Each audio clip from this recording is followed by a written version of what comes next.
A Dios. Bueno, mis queridos hermanos, para romper el hielo,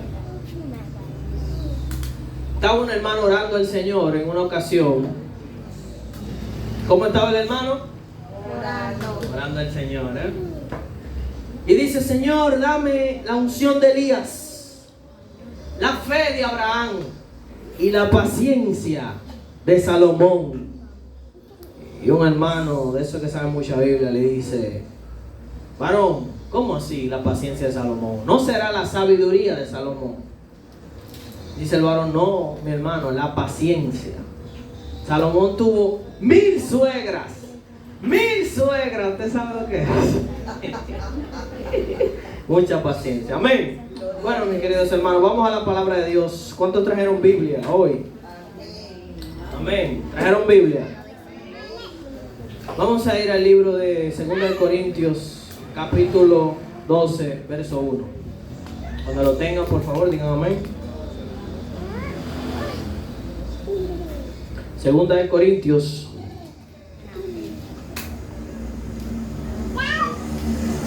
capítulo 12. Por favor,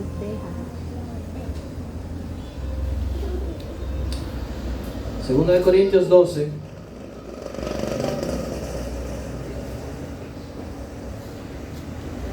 Verso 1. ¿Lo tienen? Amén. Leemos en el nombre del Padre, del Hijo y del Espíritu Santo. Dice: ciertamente no me conviene gloriarme, pero vendré a las visiones y a las revelaciones del Señor. Conozco a un hombre en Cristo que hace 14 años, si en el cuerpo no lo sé, si fuera del cuerpo no lo sé, Dios lo sabe, fue arrebatado al tercer cielo.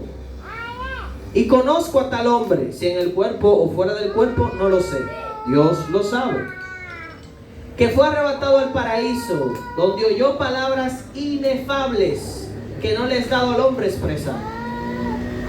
De tal hombre me gloriaré, pero de mí mismo en nada me gloriaré, sino en mis debilidades. Diga conmigo: en mis debilidades. Dile al que está a tu lado: gloríate en tus debilidades.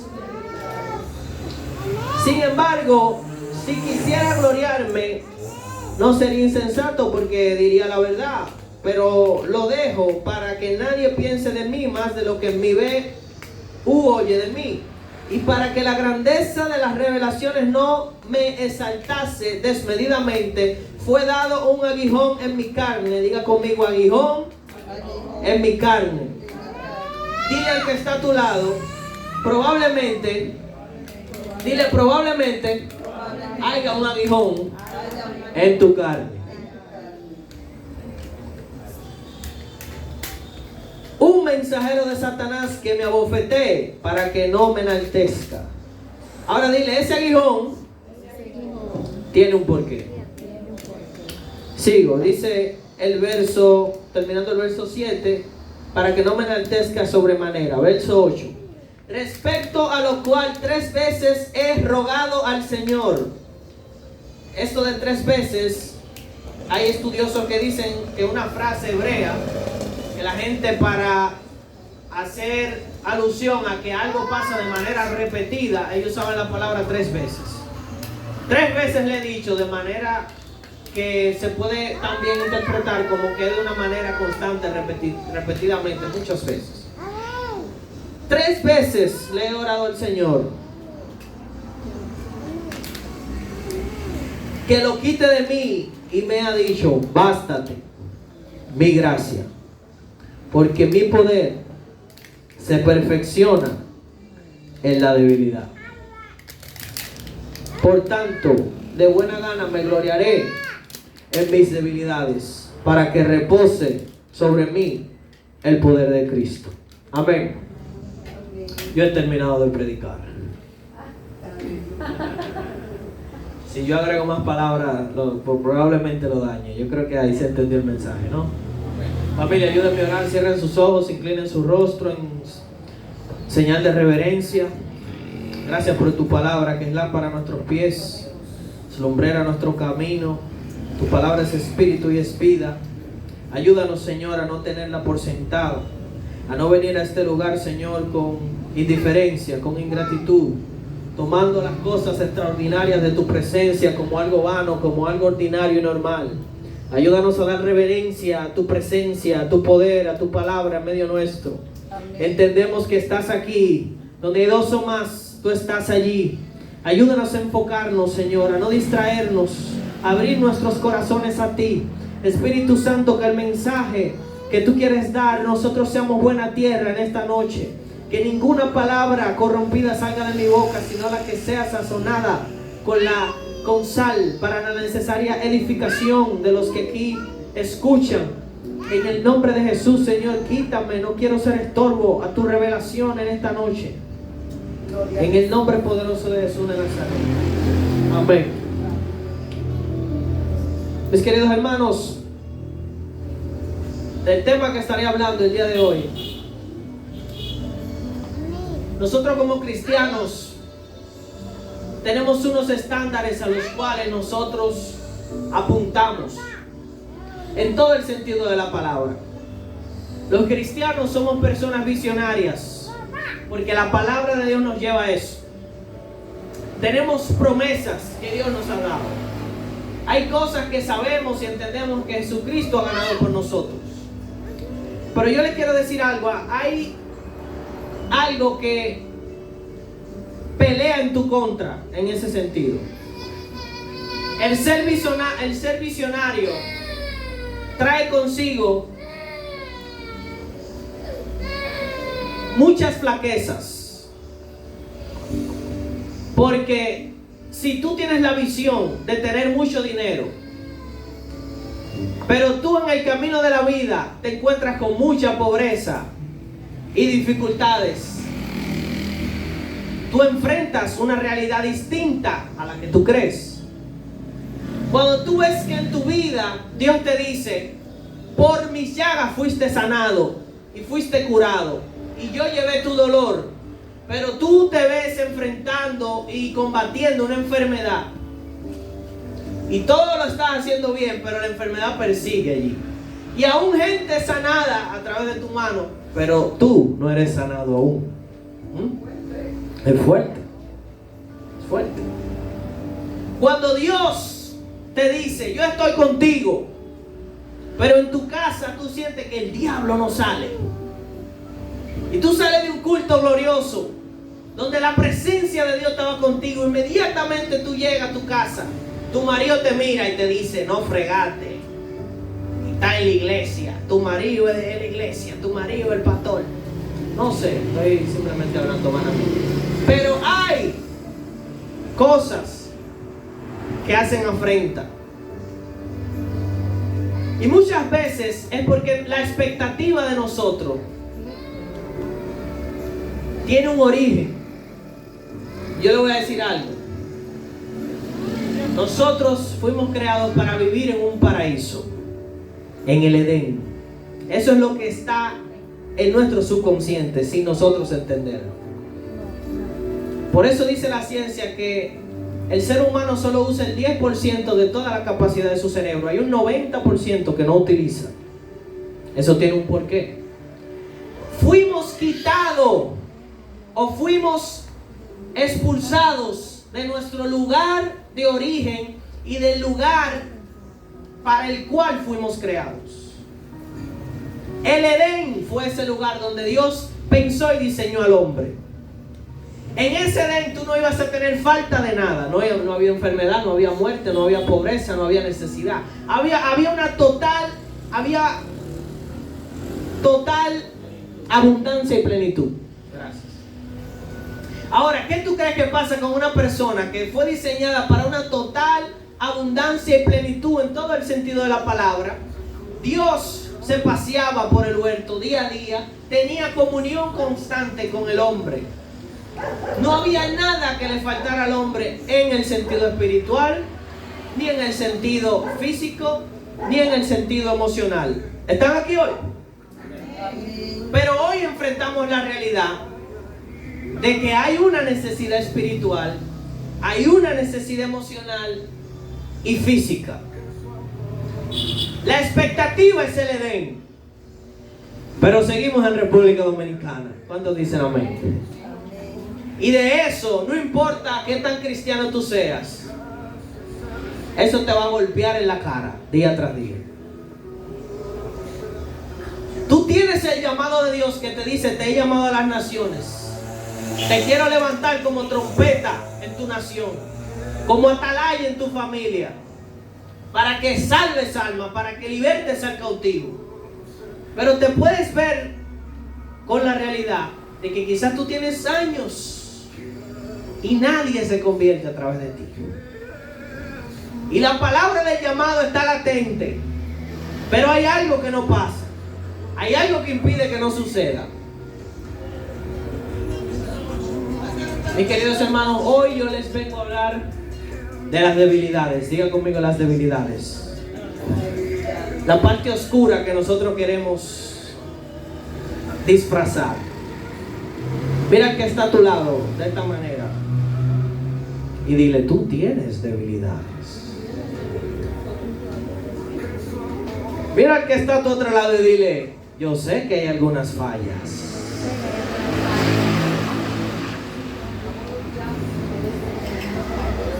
Estamos luchando, amén.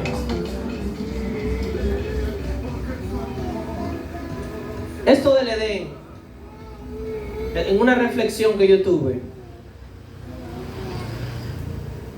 muchas veces la gente en Cristo pretende porque una señal de debilidad, muchos hermanos o la comunidad, como tiene esta expectativa en cuanto a la vida del otro, de que si tú estás en Cristo, tú debes de reflejar la herencia de lo que Cristo ganó por ti. Si tú estás en Cristo, tú no deberías. ¿Cuántos han pensado así? Yo no debería estar pasando por esto. A mí no me debería estar pasando tal situación. Yo tendría que estar así, yo tendría que estar así. Hay una expectativa alta. Muchas veces nosotros, así como Pablo tenía cosas en que gloriarse, pero había algo que lo mantenía sujetado. Y nosotros muchas veces queremos encubrir o cubrir o no mostrar nuestras debilidades. Y tendemos a caer en la levadura de los fariseos, que Jesús le dijo a sus discípulos: no sean como los fariseos. Los fariseos eran personas como las otras, que tenían errores y fallas. Y en un momento Jesús descubrió eso cuando un publicano se acerca a orar y un fariseo se acerca a orar. El publicano y el fariseo, ambos tenían cosas que mejorar. Lo que hizo la diferencia fue la actitud del publicano ante la actitud del fariseo. El fariseo encubrió su debilidad y no la mostró. El publicano la reveló y dice que él volvió a su casa purificado. ¿A dónde voy con todo esto? Hay una parte del evangelio que no se predica mucho, pero la debilidad, escuche bien, la debilidad es la oportunidad de Dios para mostrar su gloria y su poder en tu vida. ¿Cuántos dicen amén? Yo quiero que usted repita esto conmigo. Mi debilidad es la oportunidad, es el espacio para que Dios muestre, revele su poder y su gloria conmigo. Di conmigo: mi debilidad me hace inclinarme a Él, depender de Él. Mis hermanos, si fuéramos perfectos no necesitaríamos salvación. Y el propósito central de mi mensaje es una actitud de humillación y una actitud de reverencia constante ante el Señor, que siempre le necesitas.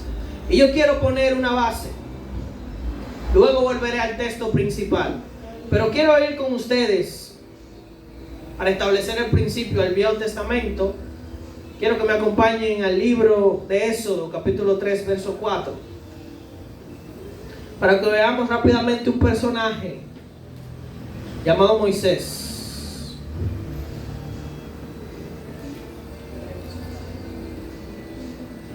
Éxodo capítulo 3, verso 4. ¿Lo tienen? Dice la palabra, viendo Jehová que él iba a ver, lo llamó Dios de en medio de la zarza y dijo, Moisés, Moisés. Y él respondió, heme aquí. Y dijo, no te acerques, quita tu calzado de tus pies, porque el lugar que tú estás, tierra santa es. Y dijo, yo soy el Dios de tu padre, Dios de Abraham, Dios de Isaac, Dios de Jacob. Entonces Moisés cubrió su rostro porque tuvo miedo de mirar a Dios. Dijo luego Jehová, bien he visto la aflicción de mi pueblo que está en Egipto. Escuchen bien, esto es como Dios ve, como Dios piensa.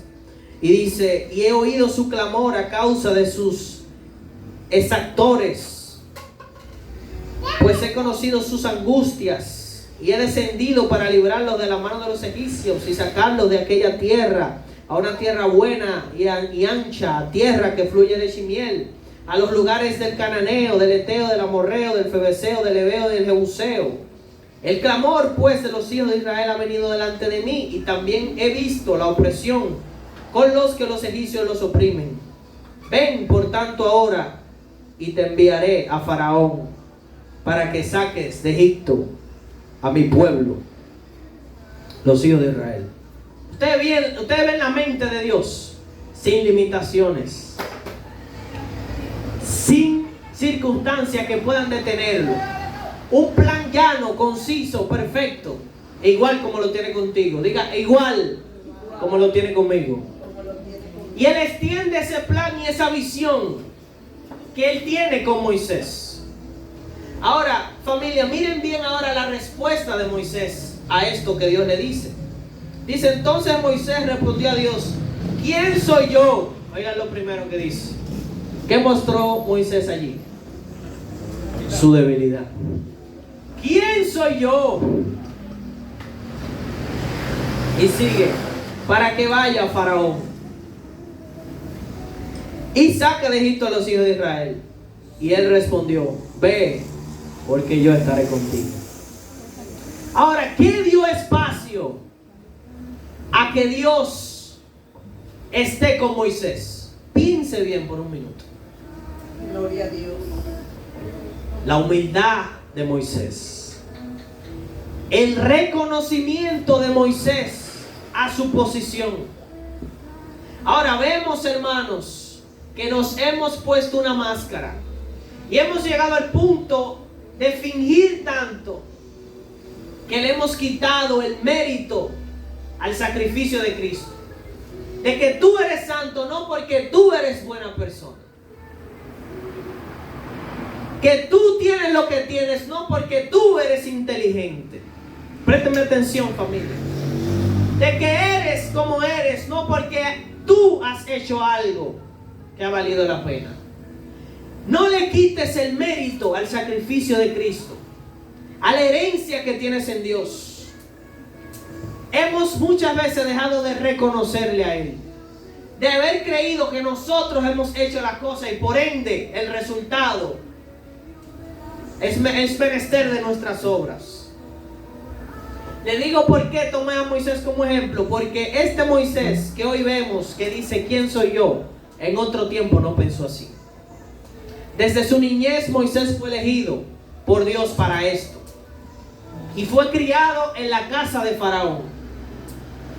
Y la Biblia dice que Moisés era un hombre sabio y arduo en palabras, pero en un momento vio a un egipcio golpeando a un israelita y se llenó de ira, de rencor, y golpeó al egipcio de tal manera que lo mató.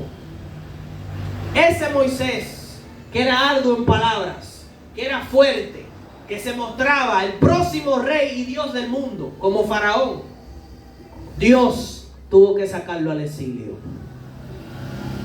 porque estaba muy lleno de sí mismo, porque estaba muy ensimismado en sus habilidades y en lo que él podía hacer. Y tuvo que durar 40 años en un desierto para que luego Dios viera a un Moisés cambiado y listo para hacer la obra que él tenía para comer. ¿Cuántos dicen amén? Amén. Muchas veces no es el diablo que está impidiendo que Dios quite la debilidad de ti. Muchas veces no es el enemigo que está impidiendo que Dios quite las circunstancias por las cuales tú estás pasando.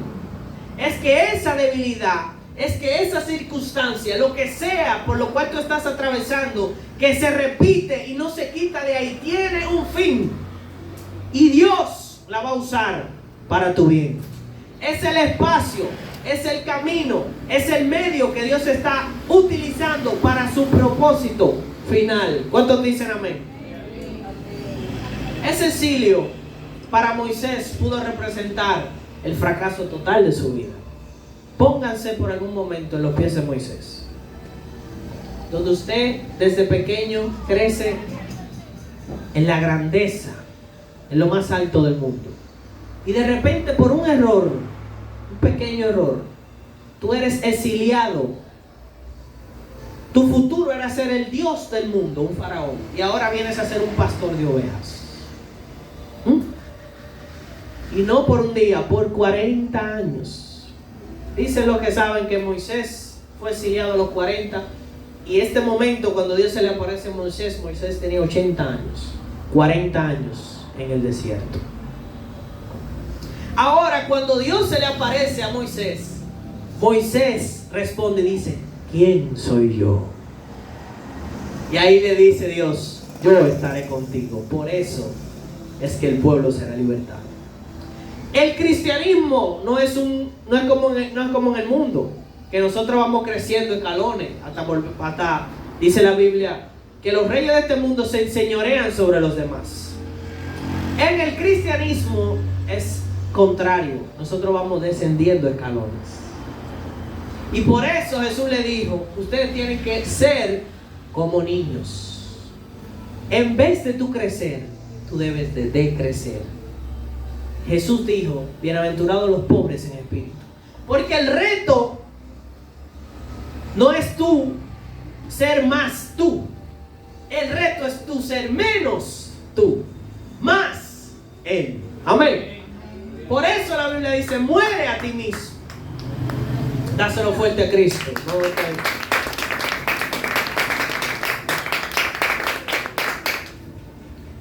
Un predicador una vez dijo, y eso siempre me tocó, que a nosotros nos predican mucho: tú tienes que ser lleno de Dios.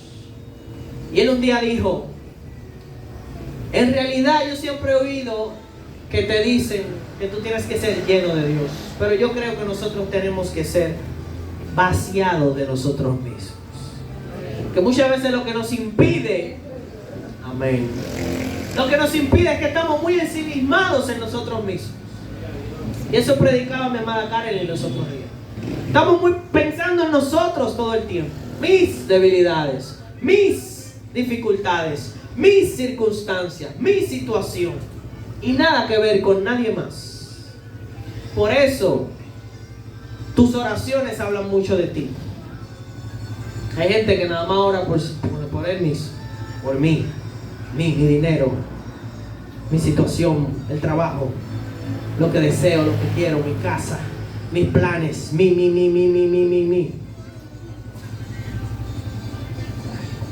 Amén. Esta fue para mí.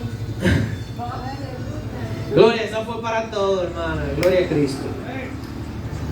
Mis queridos hermanos, les quiero hablar de 3 tipos de debilidades. Rápidamente.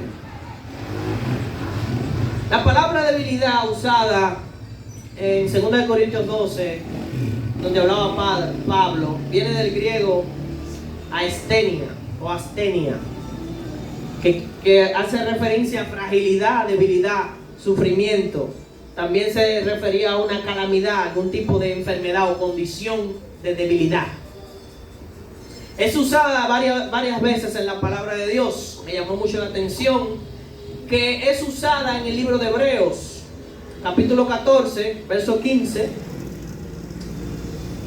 Para ir más rápido, le di el verso, Hebreos 14, 15, parafraseando el texto, habla de que no tenemos un Dios que no se compadece de nuestras debilidades, porque fue tentado en todo. Está hablando la palabra asteneia, es la forma correcta, asteneia, debilidad, fragilidad, de una debilidad y una fragilidad de condición pecaminosa. Entonces me llama mucho la atención cómo la Biblia pone al lado de pecado compasión.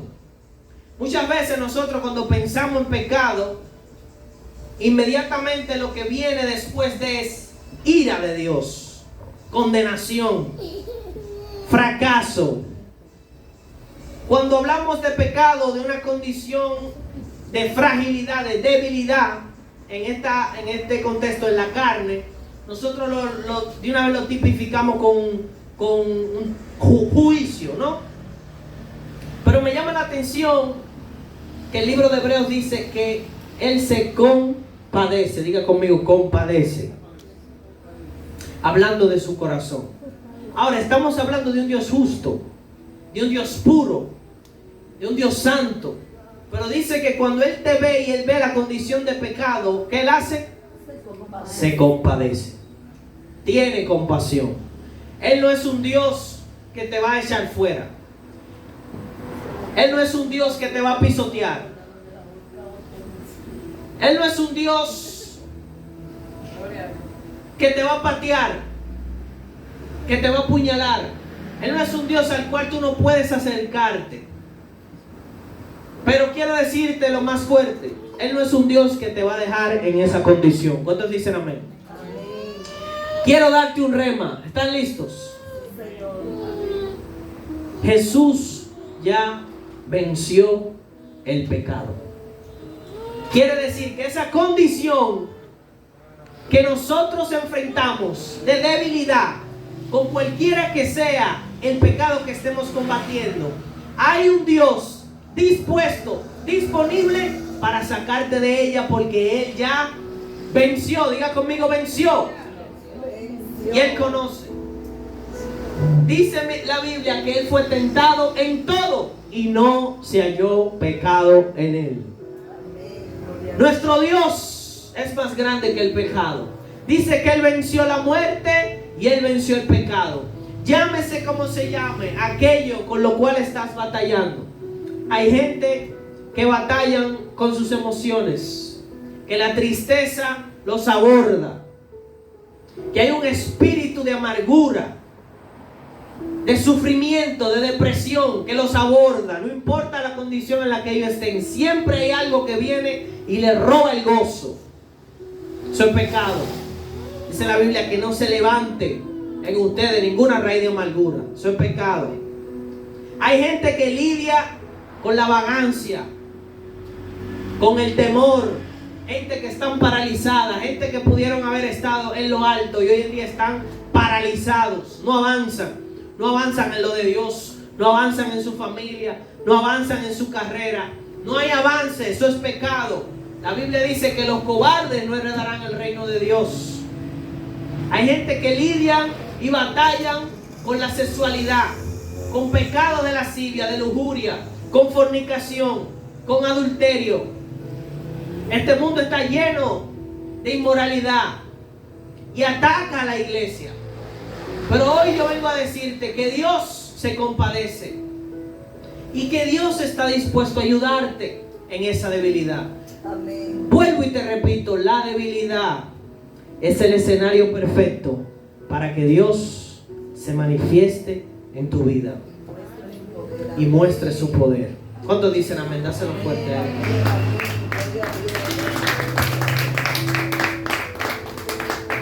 No veas el pecado como algo que te va a separar del propósito eterno de Dios. Por el contrario, el pecado debe ser eso que te lleve constantemente ante su presencia, reconociendo y sabiendo que tú no puedes solo y que no va a depender de ti. Mis queridos hermanos, no se puede orar después de caer en el pecado. Se debe de orar antes de caer. El pecado, la tentación, el deseo no debe ser eso que te aparte de Dios. Por el contrario, debe ser eso que te traiga corriendo de rodillas ante su presencia, reconociendo que la fuerza viene de Él. Pero eso requiere fe.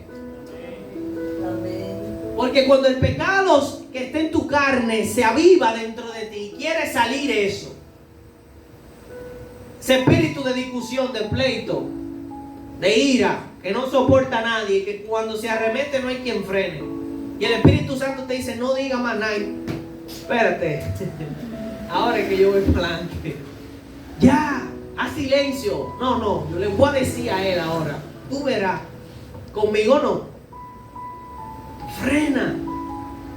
El Espíritu Santo está ahí. Antes de. Por eso te dice, ahí te puedes airar, pero no peques. Él está ahí dándote con la prueba, la salida. Dios es el secreto para salir del pecado. Su presencia es la fuerza que te va a libertar. ¿Cuántos dicen amén? Amén. Mientras más adentrado tú estás en el pecado, más necesitas adentrarte en la presencia de Dios. El secreto lo dice el libro de Romanos, el capítulo 7. Pablo habla de esta realidad en la carne que todos tenemos, del pecado que mora dentro de nosotros. Pero luego vemos una transición en su capítulo 8, donde él dice que por el Espíritu hacemos morir las obras de la carne, donde él descubrió esta verdad. ¿Cómo se mata la carne? Por el Espíritu. Diga conmigo, por el Espíritu. Si tienes mucha carne, ¿sabes lo que tú necesitas? Mucho Espíritu, mucha oración, mucho ayuno, mucha presencia. Mientras más carne, más presencia. Amén. En una ocasión Pedro se le acercó a Jesús y le dijo: todos te pueden negar, menos yo. Vemos lo mismo, el yo. Pedro estaba vivo. Jesús le dijo: Pedro, hoy, antes de que cante el gallo, tú me habrás negado 3 veces. Luego, cuando Pedro se le aparece, cuando Jesús se le aparece resucitado, le dice: Pedro, ¿me amas? Y ya Pedro, la actitud era diferente. ¿Usted se dio cuenta? Tú lo sabes todo. Dios quiere una iglesia humilde, una iglesia que reconozca su necesidad de Él. Si la iglesia no reconoce la necesidad de Dios, hará muchas cosas por sus manos. En la ira del hombre no reposa la justicia de Dios, porque la ira, el enojo, muchas veces habla de una actitud de gente que no es humilde, gente que no entiende la misericordia que Dios ha tenido con ellos y no pueden tener misericordia con los demás. Gente que no tiene misericordia, que no tiene compasión, es porque no ha entendido que Dios ha sido compasivo y amoroso con ellos. Amén, así es. Por otro lado, tu debilidad puede ser circunstancial. Puede haber algo. Esta debilidad del cual leímos en 2 Corintios 12, hay gente que la atribuye Pablo, no tanto, puede ser un pecado, porque él dice que era en la carne, pero también pudo haber sido una situación de salud, o una situación, algo que él tenía que lo hacía humilde, que cuando él quería vanagloriarse de todo lo que Dios había hecho con él, eso lo mantenía en línea y en cintura. El aguijón. Un mensajero de Satanás que lo abofeteaba, así lo definía. Hay circunstancias en las cuales tú te encuentras, o nos podemos encontrar, de vergüenza, de tristeza, de pobreza, de necesidad, que pueden abofetearte, que se puede sentir como un castigo, se puede sentir como una condenación, una vergüenza. Y Pablo tenía algo que dice que lo expresaba como un mensajero de Satanás que lo abofeteaba, o sea, que lo ponía en ridículo. Dicen los que saben que la iglesia de Corintios era una iglesia que era muy viva en los dones del Espíritu y tenía mucho de Dios, pero carecía mucho de conocimiento. Y en la iglesia de Corintios había un debate de quién era el superapóstol o lo más grande. Y estaban teniendo a Pablo, al apóstol Pablo, por menos. por esta debilidad, que no se sabe qué es. Pero cuando ellos lo veían, lo ponían al menos.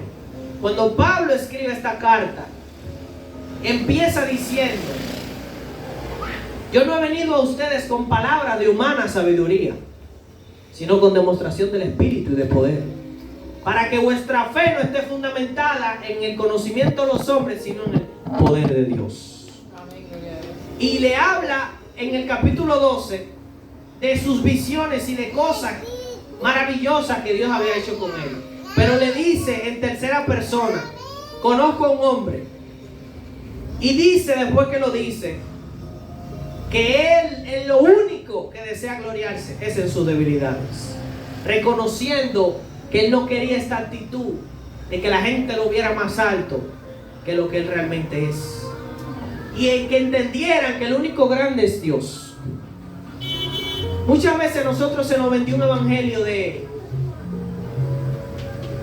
grandeza, de crecimiento, donde nosotros veíamos a los grandes hombres de Dios llegando en jipeta negra, con seguridad, intocables, con una actitud regia, y a esa actitud regia y soberbia le llamaban autoridad, y hablaban duro a todo el mundo, como si fuera siervo que tuvieran: búscalo, tráelo, fuego de Dios. Y eso marcó mucho el pueblo de Dios.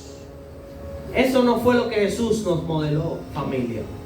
Jesús modeló humildad.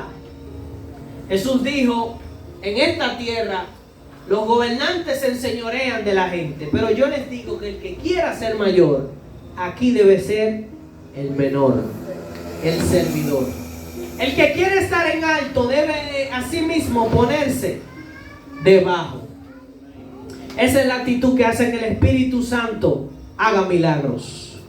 Que el Espíritu Santo entre en una iglesia y nunca más salga de ella. La humildad, el reconocimiento de que en nuestras debilidades Él se puede manifestar.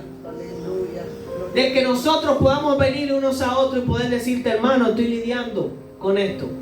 Mucha gente en la iglesia lidia con cosas y no quiere decirlas, porque se va a encontrar con gente sin misericordia, con gente que no va a poder ver el mal y reconocer que somos débiles.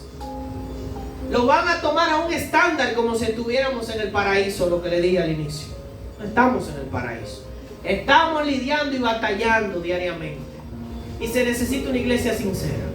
Gloria a Dios. Como Pablo, siendo este gran hombre que dice que fue llevado al tercer cielo, y se le fue dado a ver y oír cosas que ni siquiera habían palabras para describirlas. Y este hombre pudo decir: en lo único que me gloriaré es en mis debilidades. El primer fin del mensaje es una actitud de humildad y de reconocimiento ante Dios, de que necesitamos su presencia a cada momento. El que sabe que es pecador, el que sabe que no es perfecto, diariamente va a la presencia de Dios, porque sabe que le necesita.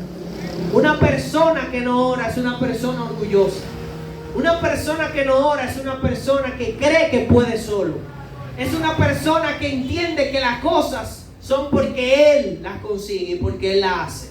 Ahora, una persona que diariamente se entrega ante la presencia de Dios es aquella que reconoce que nada podemos hacer sin Él, que somos débiles. Por eso te dije que la debilidad es ese lugar, es ese espacio que le da oportunidad al poder de Dios. Al poder de Dios. Le hablé de Moisés. Ustedes saben que este hombre Moisés, que se llenaba de ira y actuaba de manera impulsiva, al punto de que Dios, el Dios del cielo, le escribe él con su letra algo y se lo da. ¿Ustedes saben lo que usted tener algo que Dios escribió con su mano? Y Dios le da eso a Moisés. Y Moisés coge un pico y lo explota. Un hombre lleno de ira, feroz, rabioso. Pero dice la Biblia que ese hombre Dios lo llamó el hombre más manso de la tierra. ¿Te puedes creer eso? ¿Cómo tú puedes saltar de la A a la Z así? Dios entró en la escena de la vida, de la debilidad de Moisés.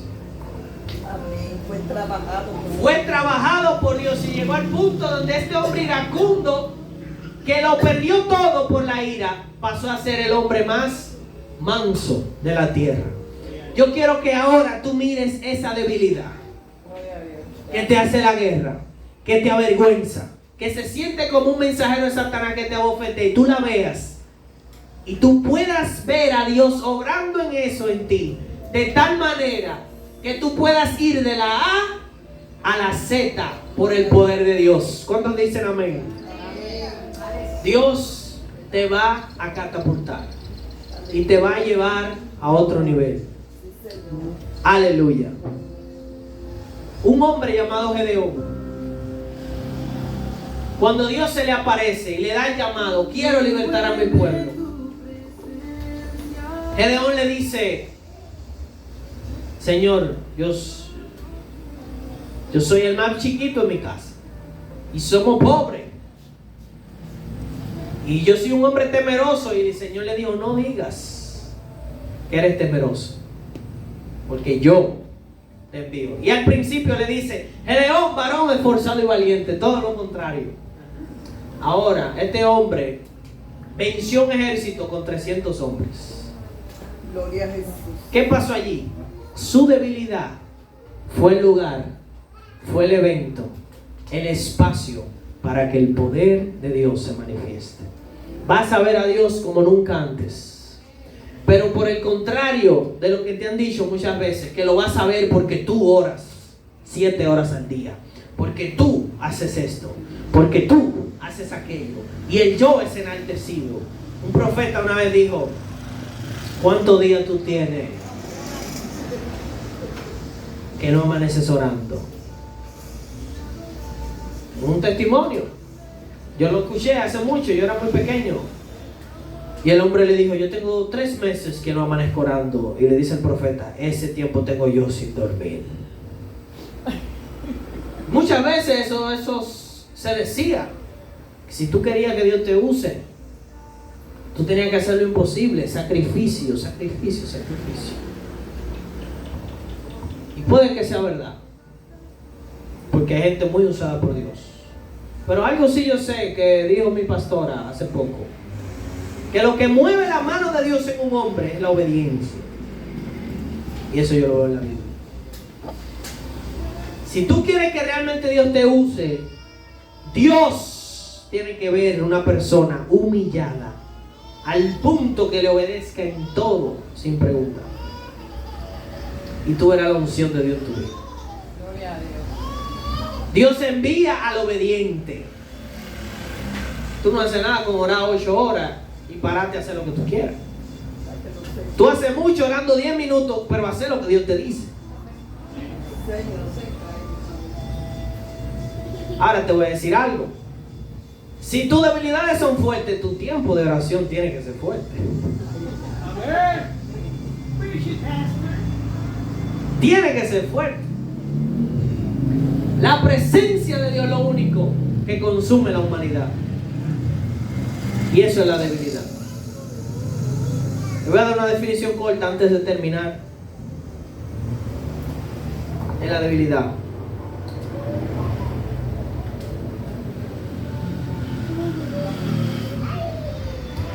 la limitación de nuestra sabiduría, poder y santidad que resultan de ser humanos.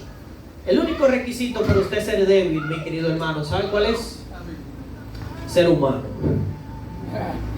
Si usted es un ser humano, usted es débil en algo, lo cual es necesario que tú debas vivir en la presencia de Dios, para que eso ordinario, para que eso frágil, para que eso débil en ti sea llevado a lo extraordinario, a lo fuerte, a lo poderoso de Dios en tu vida. Tu debilidad debe ser aquello que te lleve a su presencia, que te recuerde que lo necesitas a Él. No veas tu pecado nunca más como algo de vergüenza que te aparte de Dios. Velo como eso que te lleve a Dios. Necesitas más de Dios. Cada vez que peque, necesito más de Él. Necesito volver a Él. Necesito estar más en mis rodillas. Necesito regresar a su presencia. Él tiene que apoderarse de mí de tal manera que cuando yo quiera hacer algo indebido, su presencia me constriña y no lo pueda hacer. Gloria a Dios, amén, aleluya. Para culminar, en un momento, un profeta llamado Jeremías había recibido muchos azotes, muchos golpes por hablar la palabra de Dios. Cada vez que profetizaba, el rey no le gustaba lo que él decía y lo enviaba y lo encarcelaba y le decían, métanlo preso. Un grupo de otros profetas hablaban cosas buenas y cuando llamaban a Jeremías, dime, ¿qué te mostró el Señor? Jeremías decía, fuego y destrucción, métanlo preso. Y vuelve el rey, tiene otro sueño y dice, dime Jeremías, ¿qué te dice el Señor? Se va a quemar toda esta vaina. Golpe para Jeremías. Y Jeremías dijo, yo ya no voy a seguir hablando. Yo no vuelvo a predicar. Y lo metí preso y él dijo que él no iba a volver a predicar. Y vuelve palabra de Dios y dice que había un fuego en él, que él tuvo que dar la palabra de Dios aunque él no quería. Eso se llama estar lleno de la presencia de Dios. Lleno. Jesús nos da este ejemplo. Y en el Getsemaní su carne le decía que no. Y él le decía al Padre, mi voluntad que no se haga, que sea la tuya. Eso es llevar tu debilidad y ponerla como un columpio, hacerla un tobogán, hacer que eso que te podría hacer caer, eso que te puede llevar al abismo, sea eso que te lleve al cielo. Eso que estaba determinado para caer y destruirte, sea eso que te catapulte y te eleve. Como Moisés pasó de ser un hombre iracundo que la ira lo llevó al desierto a ser el hombre más manso del mundo. Gedeón, un cobarde, pasó a ser ese gran que hoy está en la Biblia, que venció un ejército solo con 300 hombres. Y así lo hará Dios contigo. ¿Cuántos dicen amén? Así lo hará Dios contigo.